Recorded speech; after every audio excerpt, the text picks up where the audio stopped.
The Clown of God, an old story told and illustrated by Tomie dePaola.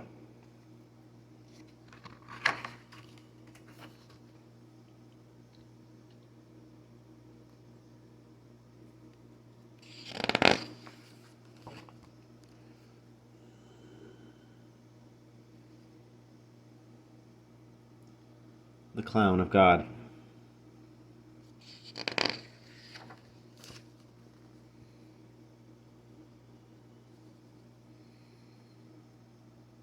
Many, many years ago, in Sorrento,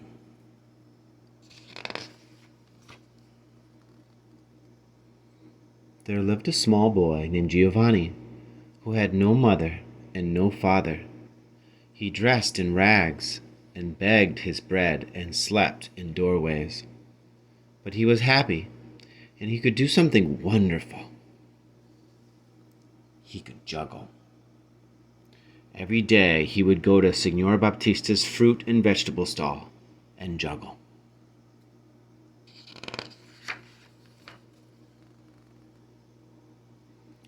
He would juggle lemons and oranges, apples and eggplants, and even zucchini. Crowds would gather to watch, and when Giovanni had finished, they would buy from Signor Baptista. Then Signor Baptista's wife would give Giovanni a bowl of hot soup. It was a very good arrangement.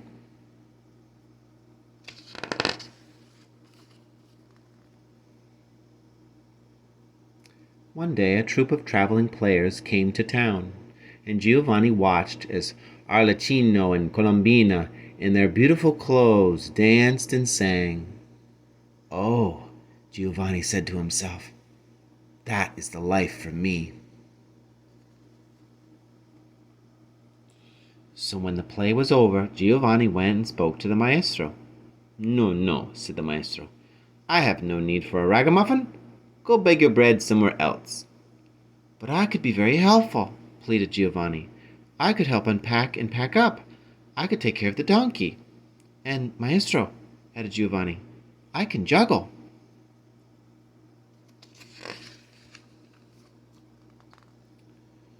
"Not bad," said the maestro, watching. "With a bit more training and practice. All right, but no money, a place to sleep, the companionship of the finest players in Italy, and a bowl of noodles. That's all." "Grazie, signor," said Giovanni. "Go get your things. We leave in an hour," said the maestro. And so Giovanni said goodbye to Signor and Signora Baptista and became a traveling player.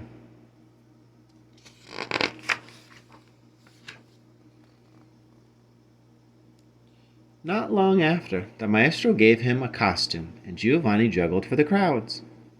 He would put on a clown's face, step out from the curtain before the play began, bow, open up a colorful bag, roll out a carpet, and begin. He would juggle sticks, plates, then he would balance the plates on the sticks and twirl them.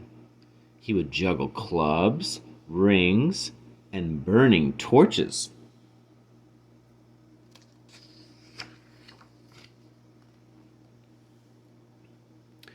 Finally, he would toss a red ball, then an orange ball, then a yellow ball, a green, a blue, and a violet ball until it looked as if he were juggling the rainbow. "And now for the sun in the heavens," he would cry. Still juggling, he would pick up a shining golden ball and toss it higher and higher, faster and faster. How the crowds would cheer.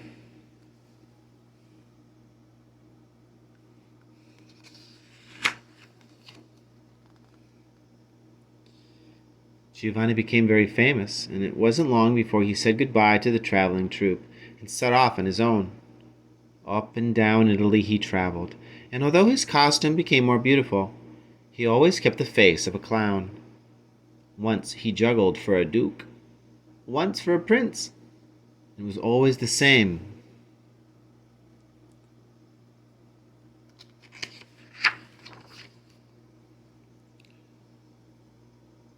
First the sticks, then plates, then the clubs, rings, and burning torches. Finally the rainbow of colored balls.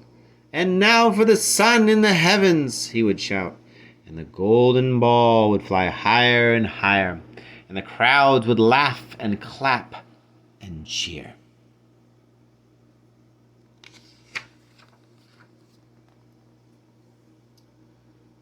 One day, between two towns, Giovanni was sitting in the shade of a tree, eating a lunch of bread and cheese.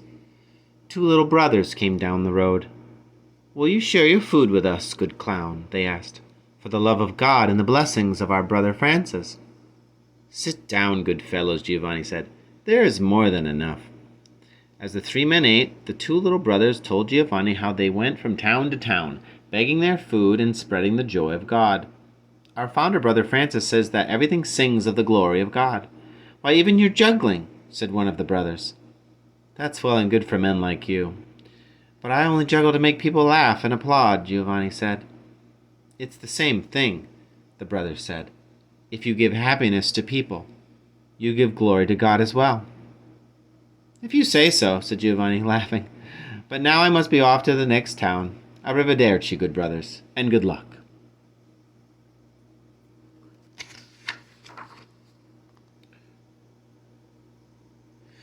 And wherever Giovanni went, the air was filled with his flying sticks and plates, his clubs and rings and torches, and always his rainbow of balls and the sun in the heavens.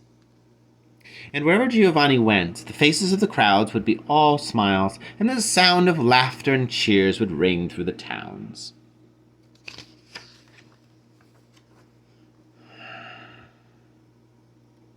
Years passed.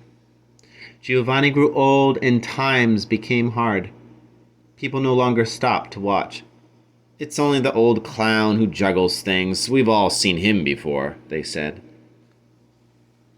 Giovanni was sad, but still he juggled, until one day he dropped the sun in the heavens, and the rainbow of balls came crashing down, and the crowd stood around him and laughed, but not from joy.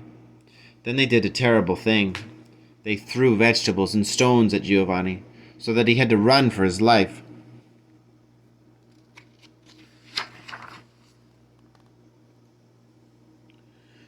Beside a stream, Giovanni took off his clown face. He put away his sticks and his plates, his clubs and rings and colored balls. He put away his costume, and he gave up juggling forever. What little money he had soon was gone, and his clothes became rags, and he begged his bread and slept in doorways as he had done as a child. "It's time to go home," the old man said wearily, and he headed back to Sorrento.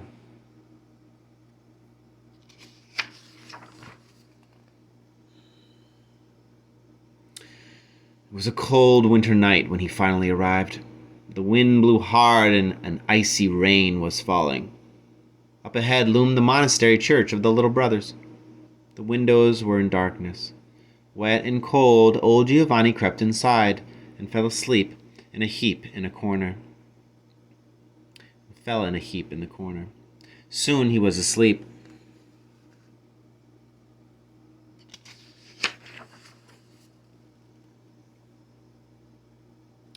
It was the music that woke him up. The church was blazing with candlelight and filled with people singing "Gloria, Gloria." Giovanni could scarcely believe his eyes. So much beauty.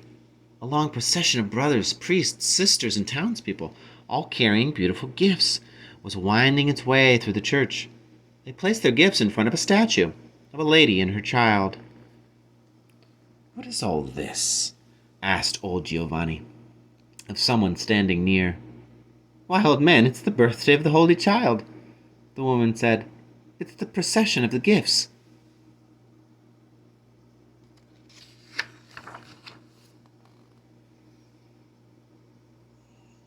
Giovanni watched in amazement until the singing was over. Then the church emptied of all the people and was darkened except for the bright candles surrounding the lady and the child. Giovanni moved closer. The child in the lady's arms seemed so serious, so stern.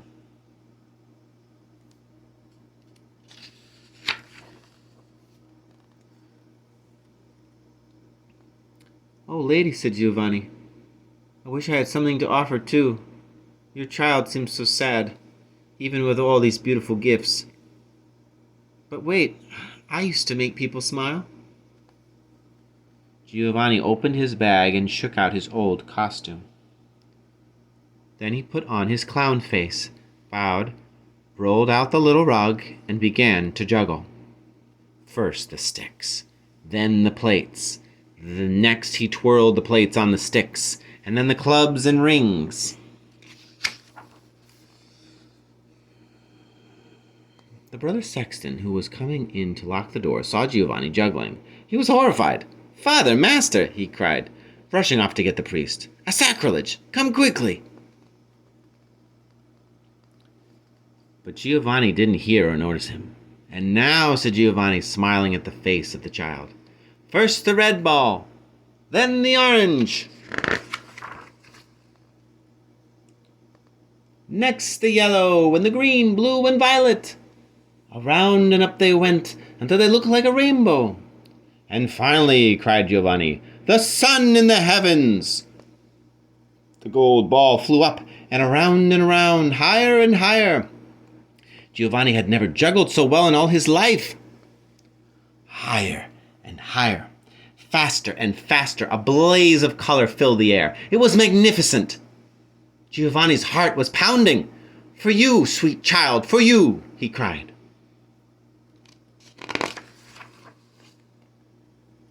Then, suddenly, his old heart stopped, and Giovanni fell dead to the floor.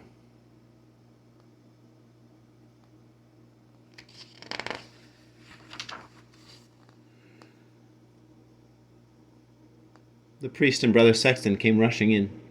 Stooping over old Giovanni, the priest said, "Why, the poor clown is dead. May his soul rest in peace." But the brother sexton backed away, and with his mouth wide open he stared at the statue of the lady and her holy child. "Oh, Father," he said, pointing. "Oh, Father, look!"